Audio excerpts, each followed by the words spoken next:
नमस्कार दोस्तों, कृष्णा विश्व न्यूज में आपका स्वागत है और मैं हाजिर हूँ फिर से आज की मुख्य खबरें लेकर। तो दोस्तों, सबसे पहले मैं आज के महत्वपूर्ण दिन के बारे में बता देता हूँ। आज का महत्वपूर्ण दिन है अंतर्राष्ट्रीय चॉकलेट दिवस, जो कि मनाया जाता है 13 सितंबर को।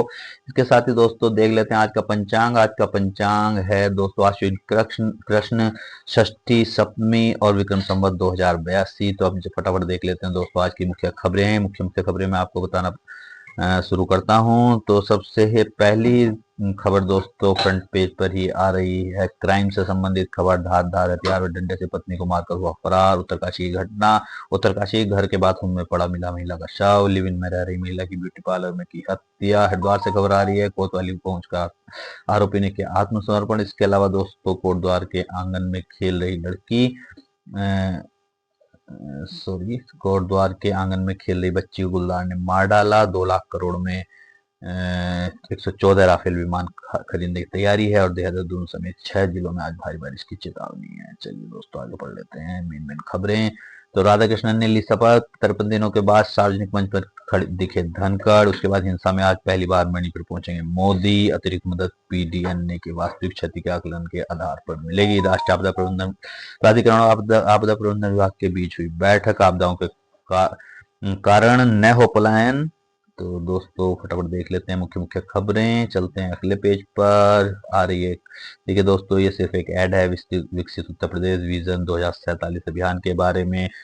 12 सेक्टर से पूरा होगा विकसित यूपी। 2047 तक का लक्ष्य है। विकसित उत्तर प्रदेश, समर्थ उत्तर प्रदेश 2047 तक कुछ योजनाएं दी गई हैं दोस्तों, जिसके थ्रू उत्तर प्रदेश को विकसित करने का पूरा प्रयास है हमारे माननीय वहाँ के जो मुख्यमंत्री योगी जी हैं। चलिए फटाफट देख लेते हैं अगली खबरें।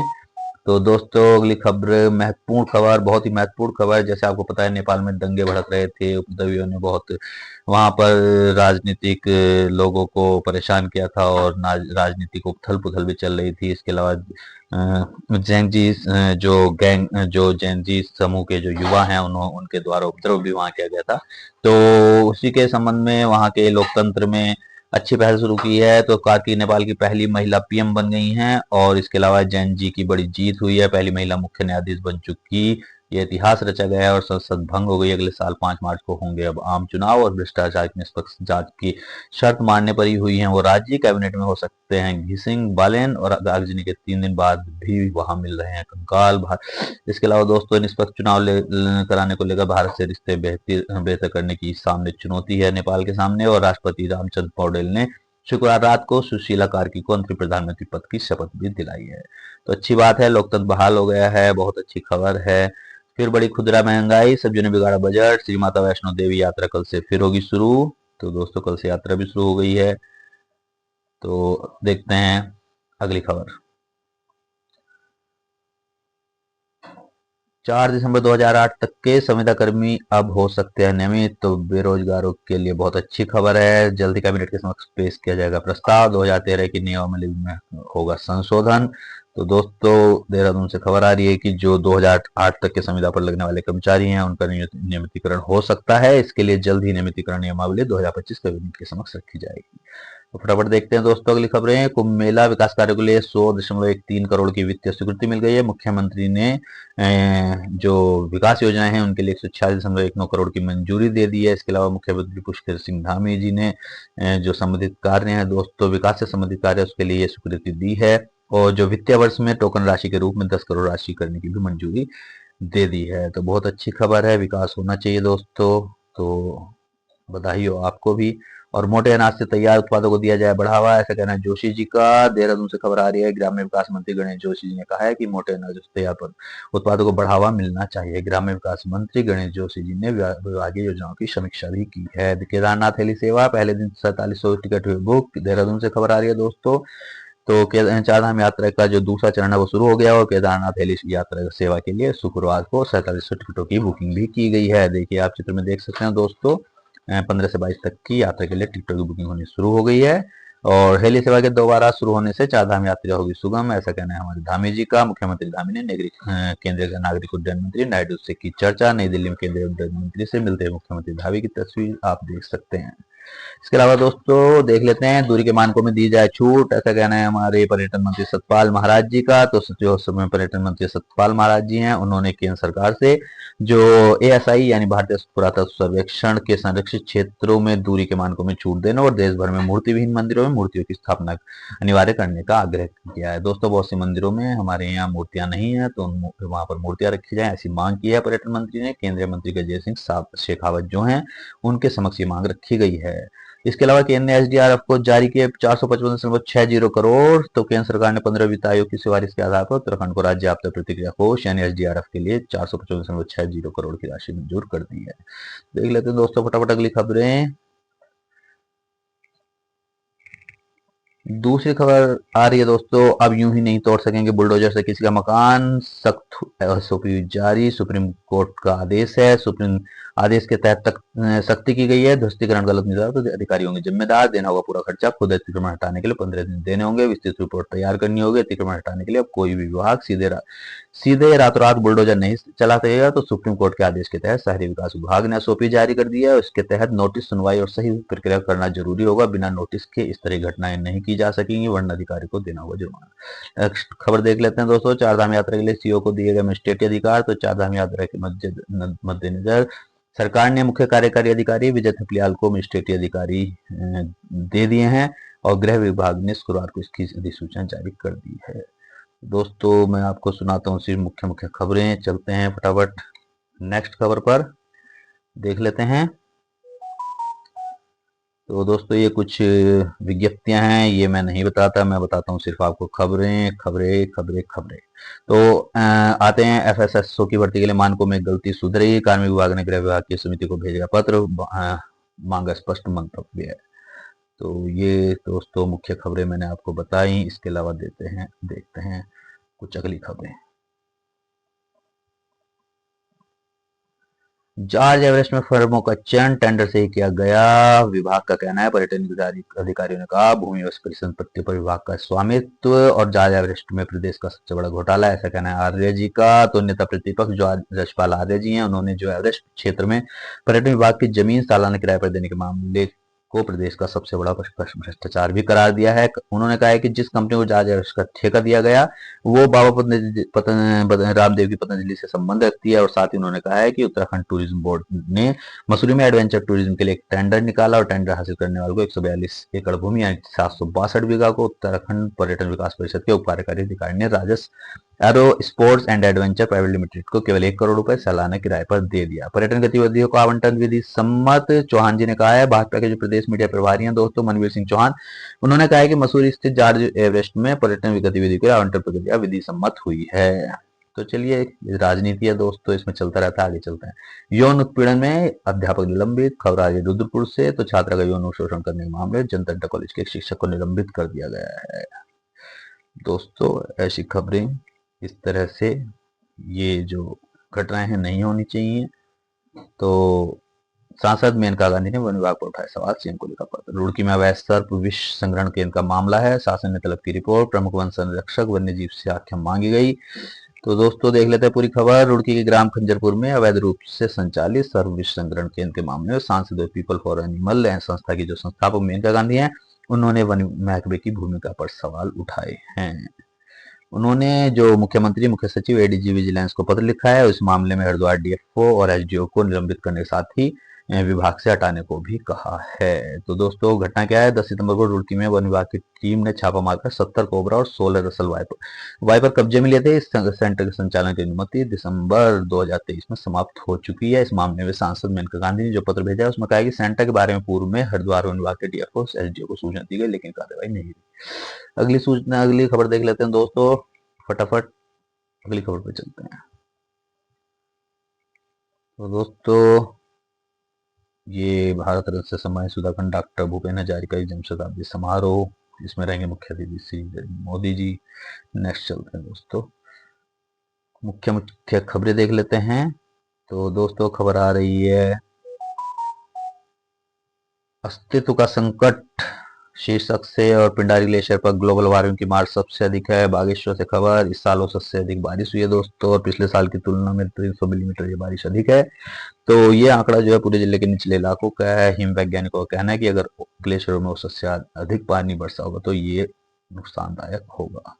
तो बागेश्वर जिले में पिंडारी, सुंदरडूंगा और कफनी ग्लेशियर सहित जो है ये ग्लेशियर हैं, और पिंडारी ग्लेशियर पर ग्लोबल वार्मिंग की मार सबसे अधिक पड़ रही है। तो 700 मीटर से अधिक सिकुड़ चुका है पिंडारी ग्लेशियर दोस्तों, और ये अच्छा नहीं है दोस्तों, मनुष्य के अस्तित्व के लिए संकट है। इसी कारण से आपदा में इतनी हानियां हो रही हैं दोस्तों, और इसकी रफ्तार रुकेगी यदि आप पर्यावरण का संतुलन बना कर रखें। तो कम बर्फबारी और अधिक बारिश से बिगड़ रही है ग्लेशियरों की सेहत। ग्लेशियरों के पिघलने की बड़ी रफ्तार। वाडिया हिमालयन भू संस्थान ने किया अध्ययन।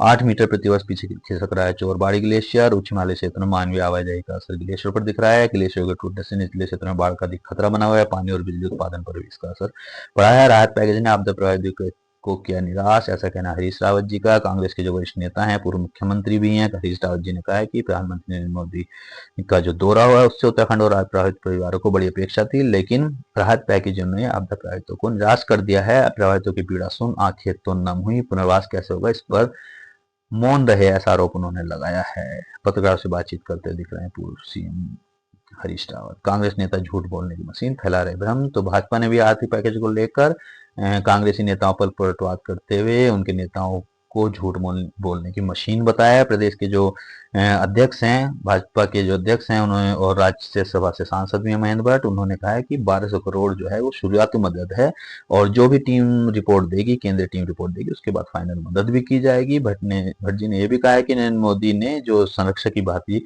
उत्तराखंड पहुंचकर पीड़ितों का हाल जाना है और साथ ही नुकसान की भी समीक्षा की है। चलिए आगे देख लेते हैं खबरें। कर्फ्यू में 13 घंटे की ढील से भारतीय बाजारों में लौटी रौनक। दार्चुला में शुक्रवार को भारत नेपाल झूला पुल से सैकड़ों लोगों ने किया आवागमन। तो नेपाल के दार्चुला में शुक्रवार को प्रशासन ने कर्फ्यू में बड़ी राहत दी है। इसके चलते भारत नेपाल अंतर्राष्ट्रीय झूला पुल से लोगों की आवाजाही शुरू हो गई और बाजारों में रौनक भी लौट आई है। तो दोस्तों अच्छी बात है, लोकतंत्र बहाल हुआ है तो रौनक भी लौटेगी। जिलाधिकारी करेंगे स्वास्थ्य शिविरों की निगरानी। मंत्री ने कहा स्वास्थ्य पखवाड़े में महिला स्वास्थ्य, निक्षय मित्र व रक्तदान होगा प्राथमिकता। निक्षय मित्र बनाए जाएंगे और शिविर में निःशुल्क जांच भी होगी। तो देहरादून से खबर है दोस्तों, स्वास्थ्य मंत्री जो डॉक्टर धन सिंह रावत है, उन्होंने कहा है कि स्वस्थ नारी सशक्त परिवार अभियान के तहत 4114 स्वास्थ्य शिविर लगाए जाएंगे, और इन शिविरों की जो निगरानी है वो जिला स्तर के जो अधिकारी हैं वो करेंगे, और उसमें सीएमओ वगैरह सहयोग करेंगे। तो ये दोस्तों खबर थी। इसके अलावा चल लेते हैं अगली खबर। दरहाली के किसानों को सहायता उपलब्ध कराएं। तो कृषि मंत्री जो गणेश जोशी जी हैं, उन्होंने आपदा प्रभावित क्षेत्र जो धराली है, उसमें उन्होंने कहा है कि वहाँ के जो किसान हैं उन्हें तुरंत सहायता उपलब्ध कराई जाए, और ये निर्देश उन्होंने आपदा प्रभावित क्षेत्र है उसमें उसकी जो फसलें हैं वहाँ पर उनकी क्षति को लेकर दिया है, और सभी विभागीय अधिकारियों को आदेश दे दिए गए हैं। तो दोस्तों चलते हैं कर्फ्यू में 13 घंटे की ढील के बाद भारतीय बाजारों में लौटी रौनक। फटाफट देख लेते हैं दोस्तों अगली खबरें। मुख्य खबरें दोस्तों देख लेते हैं, जल्दी से चलते हैं अगले पेज पर। तो अगले पेज से खबर है दोस्तों,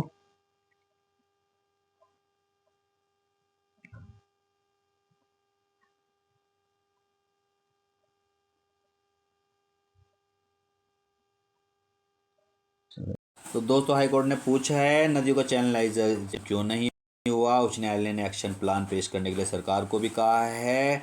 तो हाईकोर्ट ने जो नंदौर, गोला, कोसी, गंगा, दाबका सहित जो अन्य नदियां हैं उसमें बरसात में भू कटाव और जो बाढ़ से नदियों के मुहावने अवरुद्ध हो गए हैं, और उसके कारण आबादी क्षेत्रों में जल भराव और भू कटाव की घटनाएं हो रही हैं।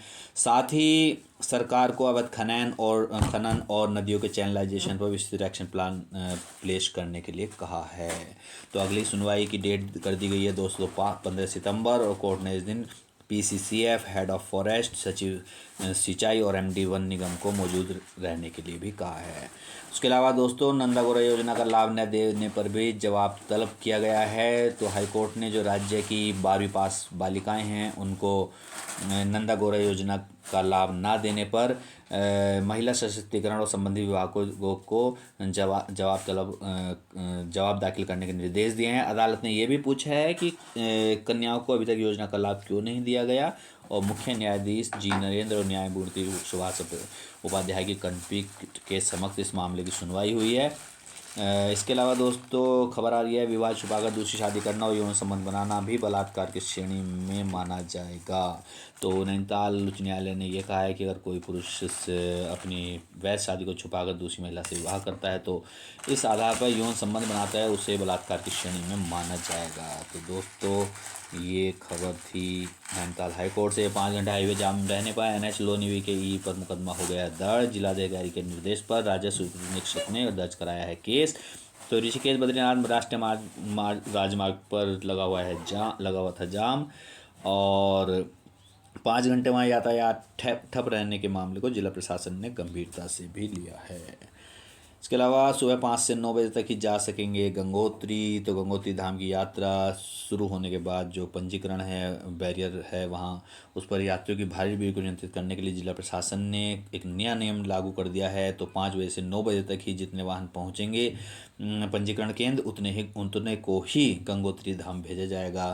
तो अच्छी बात है दोस्तों, आपदा के कारण जो है वहाँ अभी भी नुकसान है और दुर्घटना हो सकती है। ये अच्छा कदम है। पेंशन मामले में सरकार से किया जवाब तलब। तो हाईकोर्ट ने विकास प्राधिकरण सेवा के सेवानिवृत्त कर्मचारियों की अंशदायी पेंशन की मांग वाली याचिका पर राज्य सरकार को जवाब दाखिल करने के निर्देश दिए हैं और अगली जो सुनवाई है वो 13 नवंबर को होनी है।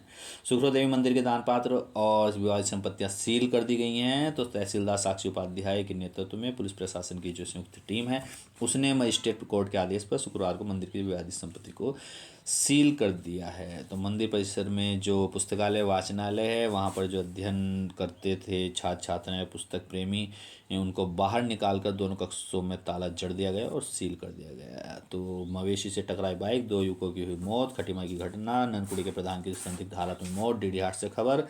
इसके अलावा दोस्तों सुबह 5 से 9 बजे तक ही जा सकेंगे गंगोत्री। उसके अलावा दोस्तों ये एक हरियाणा केंद्रीय विश्वविद्यालय से खबर आ रही है, SC और OBC उम्मीदवारों के लिए निःशुल्क UPSC और SCS कोचिंग है। नोटिस इंडेंडर्स दिए गए हैं, नीलामी सूचना है, शिविर सूचना है। चलिए हम फटाफट देखते हैं कुछ खबरें। तो दोस्तों नेपाल की फिर से कुछ हेडलाइंस दी गई हैं। नेपाल में जो घटनाएं हुई हैं उसी के बारे में कुछ खबरें हैं। 2 दिन तक हिंसक आंदोलन के बाद नेपाल की राजधानी में हालात धीरे धीरे सामान्य हो रहे हैं, मगर लोगों के मन में सरकार को लेकर कई सवाल भी हैं। जेएनजी आंदोलन के बीच ही सवालों को परख रहे हैं काठमांडू से नितिन यादव। तो सुलगती चिंगारी के बीच सहमी सी शांति वहाँ पर है। काठमांडू की सड़कों पर दिखाई देते हैं आगजनी के निशान। लोगों का कहना है सरकार की जितने किया बड़ा बवाल। तो आंसू बनकर छलक रहा दर्द, लोग अपने दर्द को बयां कर रहे हैं। कार की तेज तर्रार न्यायाधीश ताकतवर लोगों को जेल भेजने से भी कभी नहीं डरी हैं। भारत लौटे तो आंखों में दिखी दहशत और देवबा के खंडर महल में खजाने की तलाश। तो दोस्तों जो काठमांडू के पूर्व प्रधानमंत्री और नेपाली कांग्रेस के अध्यक्ष हैं शेर बहादुर देउबा, उनका जो बुधनील कांठा में आवास था वहाँ पर उपद्रवियों द्वारा आग लगा दी गई थी। तो वहाँ लोगों का आना जाना जो है ज़्यादा शुरू हो गया है। वहाँ लोगों का मानना है कि आगजनी में कुछ जो नोट हैं 500 हज़ार के और यहाँ तक कि डॉलर भी देखने को मिले हैं। तो लोगों का मानना है कि वहाँ पर काफ़ी पैसा था, काफ़ी जो है खजाना था और वो भी जलकर राख हो गया है। तो खजाने की तलाश में देख सकते हैं आप सामान बटोरते हुए कुछ लोग दिख रहे हैं खजाना ढूंढते हुए। तो लोगों को ऐसे में भी दोस्तों खजाना नज़र आ रहा है। तो रात होते ही काठमांडू पर सेना का कब्जा हो चुका है। रात में सुशीला कार्की के अंतरिम पीएम बनने की बात बाहर आई तो राष्ट्रपति भवन के आसपास सुरक्षा बढ़ा दी गई है। रास्तों पर भारी नाकाबंदी कर दी गई, सभी रास्ते वन वे कर दिए गए हैं। तो देख लेते हैं दोस्तों फटाफट अगली खबरें। ये कुछ विज्ञप्तियाँ दोस्तों मैं बताऊंगा सिर्फ आपको कुछ खबरें। इसके अलावा खबर आ रही है अमर उजाला प्रवाह से, नहीं चाहते तो हालात और भी हो जाएंगे गंभीर, आखिर मेरे की समस्या क्या है। स्वाभाविक साझेदारी सिर्फ सोचने से बदलाव नहीं आते, यानी काम करने से आते हैं, कर्म करना जरूरी है। और ये नहीं चाहते तो हालात और भी गंभीर हो जाएंगे। ये ग्लोबल वार्मिंग के बारे में सचेत किया गया है। पंजाब में 1988 के बाद आई सबसे खतरनाक बाढ़ की भौगोलिक वजह ग्लोबल वार्मिंग के खतरनाक पैटर्न की ओर इशारा करती हैं। जी सीमा जावेद जी का लेख है।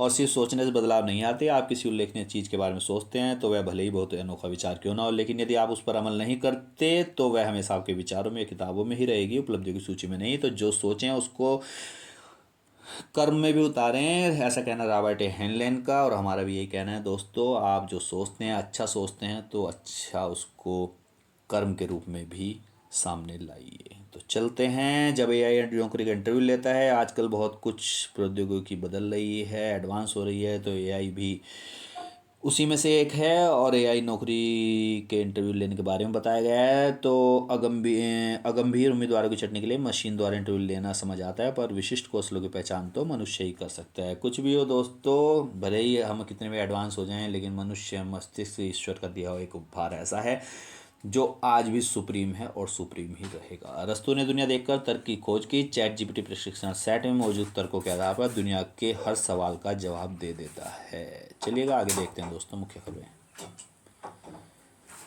तो ये कुछ विज्ञप्तियां दोस्तों, ई टेंडर्स हैं, अज्ञात शव शिनाख्त है, थाना कोतवाली नगर जनपद देहरादून से शिनाख्त के लिए कुछ ऐड दिए गए हैं वरिष्ठ पुलिस अधीक्षक देहरादून की तरफ से। थाना विकास नगर से भी कुछ खबरें हैं इसी तरह की। इसके बाद हम नई खबर देख लेते हैं दोस्तों। तो कारोबार से सीधे खबरें आ रही हैं। बिस्कुट साबुन के छोटे पैकेट नहीं होंगे सस्ते, कंपनियां सीधे राहत देने में असमर्थ हैं। एमएफसीजी कंपनियों ने सीबीआई से कहा दरों में कटौती का रूप नहीं घटा पाएंगे दाम। इसके अलावा विदेशी मुद्रा भंडार में $4 अरब की हो गई है बढ़ोतरी। रुपया सार्वकालिक निचले स्तर से उबर गया है। एफएसबीआई एमडी पद के लिए रवि रंजन का चयन हो गया है। फ़ोन पे पर 21 लाख रुपए का लगा है जुर्माना। सीएट ने टायरों की कीमतों में की है कटौती। रेयर अर्थ का उत्पादन बढ़ाने के लिए प्रोत्साहन देगा केंद्र। भारी उद्योग एवं इस्पात मंत्री ने कहा वैश्विक मूल्य श्रृंखलाओं में भारत की बढ़ेगी भागीदारी। चीनी कर्मचारियों के जाने से भारत में फॉक्सकॉन के काम पर बड़ा असर नहीं है। आईटी मंत्रालय के सचिव ने कहा कर्मचारी को क्यों बुलाया गया यह स्पष्ट नहीं है। प्रदूषण वाले 97 लाख वाहनों को कबाड़ में बदलने से 40,000 करोड़ बढ़ेगा राजस्व, ऐसा कहना है हमारे केंद्रीय सड़क परिवहन एवं राजमार्ग मंत्री नितिन गडकरी जी का। और 9 FBFSC ने वापस किए पंजीकरण प्रमाण। इसके अलावा दोस्तों कुछ और खबरें देखते हैं। बड़े उद्योग बिहार में दस्तक देने को तैयार हैं। 27,000 करोड़ का निवेश करेगा अदानी समूह।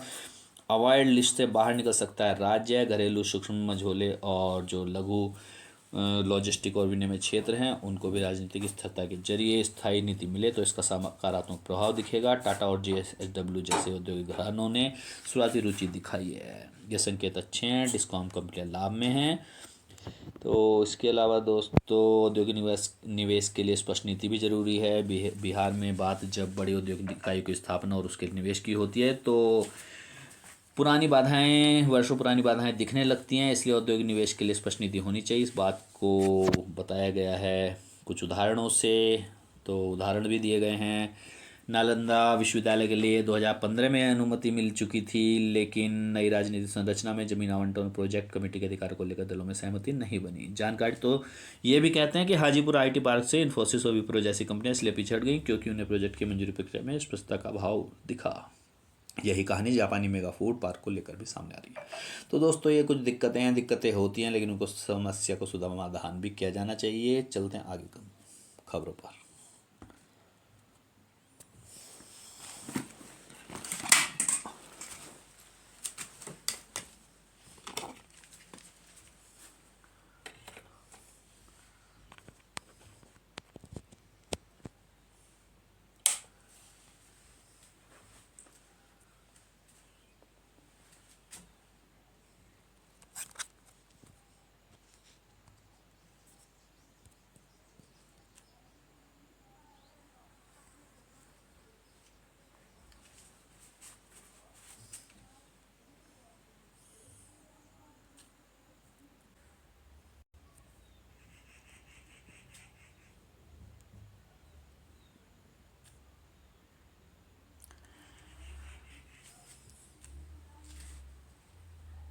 तो दोस्तों अगली खबर है, देश दुनिया की खबरें दी गई हैं। दिल्ली ही नहीं पूरे देश को साफ हवा में सांस लेने का अधिकार है। सुप्रीम कोर्ट ने कहा पटाखों पर प्रतिबंध सिर्फ दिल्ली एनसीआर में नहीं बल्कि सभी जगह होना चाहिए। और जो प्रतिबंध है वो दिल्ली एनसीआर में ही क्यों सीमित होना चाहिए? एएसजी बोली, दिल्ली में घुटता है दम, दिल्ली के लोग कुलीन, इसलिए अलग व्यवस्था नहीं कर सकते।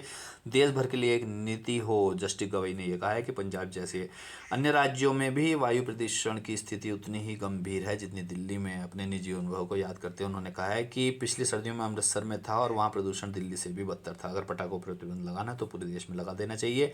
इसलिए जो भी नीति बनानी है वो पूरे अखिल भारतीय स्तर पर होनी चाहिए। हम दिल्ली के लिए कोई विशेष व्यवस्था नहीं कर सकते क्योंकि दिल्ली के लोग इस देश के कुलीन नागरिक हैं। तो ऐसी अच्छी बात है दोस्तों, पटाखों से प्रदूषण फैलता है और अगर बैन हो सभी जगह हो, लोग भयभीत, भारत मजबूत हुआ तो उनका क्या होगा, इसलिए लगा रहे टैरिफ। भागवत जी ने कहा है, संघ प्रमुख ने परोक्ष रूप से अमेरिका को घेरा, कहा यह आत्मकेंद्रित दृष्टिकोण का नतीजा है। पाकिस्तान को पुचकारने की नीति की आलोचना।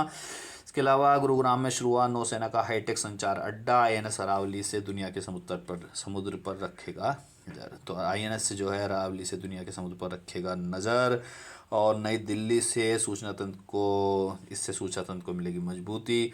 दोस्तों, राष्ट्रीय राजधानी क्षेत्र जो गुरुग्राम है उसमें नया नौसैनिक अड्डा एनएस अरावली नौसेना में कमीशन हो गया है और नौसेना प्रमुख एडमिरल दिनेश त्रिपाठी की मौजूदगी में इसे जो है शामिल कर लिया गया है औपचारिक तौर पर। और जो इस नए नौसैनिक अड्डे से है, भारत दुनिया भर के जो समुद्र है उस पर नज़र रख सकता है। और नौसेना की ओर से जारी बयान में कहा गया है कि ये एनएस अरावली का नाम अटल अरावली पर्वतमाला से लिया गया है। ये नौसेना के अलग अलग सूचना और संचार केंद्रों की मदद करेगा। तो भारत के लिए हिमाचल जो हिंद महासागर क्षेत्र है दोस्तों, रणनीतिक, आर्थिक और भू राजनीतिक कारणों से काफ़ी महत्वपूर्ण है। और 70% से ज़्यादा समुद्री तेल व्यापार यहीं से होता है। और साथ ही जो वैश्विक व्यापार का लगभग 50% जो वैश्विक व्यापार है यहीं से होता है। यही वो क्षेत्र है जिसमें चीन का नौसेना विस्तार चीन अपना नौसेना विस्तार कर रहा है और इससे भारत को बहुत चिंता है। इसलिए ही इस क्षेत्र की जो स्थिरता है भारत की आर्थिक सुरक्षा के लिए बहुत महत्वपूर्ण है। तो ये कदम अच्छा है दोस्तों कि वहाँ पर आईएनएस अब अरावली से दुनिया के समुद्र पर भी नज़र रख सकता है। तो सामान्य कट ऑफ से ज़्यादा अंक फिर भी दिव्यांग आरक्षित श्रेणी में क्यों, शीर्ष कोर्ट ने पूछा। अदालत ने कहा हम कम अंक पाने वाले दिव्यांग आरक्षित सीटों से हो सकते हैं वंचित। केंद्र से पूछा है मेधावी अभ्यर्थियों के लिए क्या उचित उपाय किए गए हैं। तो दोस्तों, सुप्रीम कोर्ट ने इस बात पे चिंता जताई है कि शैक्षणिक और रोजगार में सामान्य श्रेणी के कट ऑफ से अधिक अंक लाने वाले जो दिव्यांग उम्मीदवार हैं उन्हें आरक्षित श्रेणी में ही माना जाता है। शीर्ष अदालत ने ये भी पूछा है कि कुछ क्या ऐसे उपाय केंद्र सरकार ने किए हैं जिससे ऐसे दिव्यांग उम्मीदवारों को जिनके जो है कट ऑफ सामान्य से ऊपर गई है उनको सामान्य श्रेणी में ही माना जाए। क्या ऐसा कोई उपाय उन्होंने किया है? तो जो पहले से था आपने उसमें मसाला डाला। सुप्रीम फटकार के बाद कंगना ने वापस ली अपनी याचिका। तो जो सुप्रीम कोर्ट है उसने भाजपा सांसद और अभिनेत्री कंगना रनौत जी की उस याचिका पर सुनवाई करने से इनकार कर दिया है जिन्होंने अपने खिलाफ दर्ज मानहानि मामले को रद्द करने की मांग की थी। तो इसके अलावा दोस्तों अगली खबर है 2 लाख करोड़ में 114 राफेल लड़ाकू विमान खरीदने की तैयारी है। सबसे बड़ा रक्षा सौदा, वायुसेना ने रक्षा मंत्रालय को सौंपा प्रस्ताव, नए मिसाइलों से होंगे लैस। इसके अलावा दिल्ली बॉम्बे हाईकोर्ट को बम से उड़ाने की धमकी, खाली गया कोर्ट परिसर, जांच में कुछ संदिग्ध नहीं मिला, फर्जी निकली धमकी। सुप्रीम कोर्ट ने दोनों हाईकोर्ट के चीफ जस्टिस से मांगी रिपोर्ट। आसान नहीं था भारत पर 50% टैरिफ लगाना, इससे रिश्ते बिगड़े, ट्रंप का कहना है। न्यूयॉर्क से खबर, जगदीप छोकर नहीं रहे, चुनाव सुधार से जुड़े कई फैसलों में उनकी अहम भूमिका, रेलवे से शुरू किया था कैरियर, लेखन संपादन में भी रहे थे सक्रिय। पीएम मोदी और मां के एआई वीडियो पर फिर गिरी कांग्रेस, भाजपा ने कहा शर्मनाक, पूछा पीएम मोदी का अपमान करने के लिए कितना और नीचे गिरी कांग्रेस। चलिए नेक्स्ट खबर पढ़ लेते हैं। तो दोस्तों अगली खबरें आ रही हैं स्पोर्ट्स से। खेल खबर है, जैस्मिन नूपुर फाइनल में जगह स्वर्ण की उम्मीद, विश्व चैंपियनशिप में बेटियों का दबदबा बना हुआ है। 48 भार वर्ग में मीनाक्षी ने तय किया भारत का चौथा पदक, बड़े संघर्ष से गुजरा है मीनाक्षी का सफर। तो हरियाणा में रोहतक जिले के रुड़की गांव की जो 24 साल की मीनाक्षी हैं वो 4 भाई बहनों में बहुत छोटी हैं। उनके पिता ऑटो रिक्शा चलाते हैं और उनको गुजारा करने के संघर्ष करना पड़ता था। निजी कोच विजय हुड्डा ने शुरुआत में खुराक किट और यात्रा खर्च में भी मदद की थी। इसके अलावा लिवरपूल से खबर आ रही है, बर्गिंगम राष्ट्रमंडल खेलों की पदक विजेता जैस्मिन लंबोरिया 57 भार वर्ग और नुपुर 80 भार वर्ग ने विश्व मुक्केबाजी चैंपियनशिप के फाइनल में प्रवेश कर लिया है। तो जैस्मिन ने सेमीफाइनल में वेनेजुएला की कैरोलिना अल्काला को 5-0 से परास्त किया है और अब फाइनल में वो पोलैंड की जूलिया से भिड़ेंगी और दिग्गज हवा सिंह की पोती नुपुर ने तुर्की की सेमा को 5-0 से हरा दिया। इससे पहले मीनाक्षी हुड्डा ने भारत का चौथा पदक पक्का किया है। भारतीय मुक्केबाज जैस्मिन लंबोरे की तस्वीर आप देख सकते हैं। और 12 साल में पहली बार पुरुष वर्ग में हुई है झोली खाली, तो ये अच्छी खबर नहीं है। पुरुष वर्ग में 12 वर्ष में पहली बार ऐसा हुआ है जब भारतीय मुक्केबाजी को खाली हाथ लौटना पड़ा है। तो जदुमणि सिंह के सामने गत विश्व चैंपियन कजाकिस्तान के सांजेर ताशकेनबे थे, जिसके खिलाफ उन्हें 0-4 से हार मिली है। दक्षिण ऑस्ट्रेलिया के उलटफेर, नागल की जीत से वापसी। डेविस कप में भारत को स्विट्जरलैंड के खिलाफ